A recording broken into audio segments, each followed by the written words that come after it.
नमस्कार. आज आम्ही बाहेरून नाश्ता मागवला. मेदूवडा सांबार. कोणी कोणी असं वाजवलंय?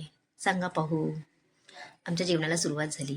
भाजी, डाळ, बटाटा फ्राय झालं. जेवणही लगेच झालं. मग हळूच दीदीच्या कानात सांगितलं, दीदी तुझी आत्तू येणार आहे. दीदी खुश झाली. तिला आत्तू फार आवडते. मग आम्ही बाहेर गेलो. बाहेर म्हणजे मॉलमध्ये जायचं होते. घरी होती त्यामुळे मला बाहेर जाता आले. तसं मला बाहेरही पडता येत नाही कारण मुलांचं सगळं करावं लागतं. मग आम्ही मोर्चा आमच्या बहिणीकडे वळवला. बहिणीला फोन करून आधी विचारलं, घरी आहेस ना? नाहीतर आमची फेरी फुकट. श्री स्वामी समर्थ. आलो बाबा त्यांच्या घरी. बघा, हे माझ्या बहिणीचं घर. थोडा वेळ बसलो, बोललो. मग आम्ही परत घरी निघालो. घरी येऊन बघतो तर काय, आत्तू आपल्या घरी निघाल्या होत्या. ही दीदी आणि ह्या त्यांच्या 2 आत्तू आणि बाबाही निघणार होते. मुले झोपली होती. तेव्हाच त्यांनी जाण्याचा निर्णय घेतला.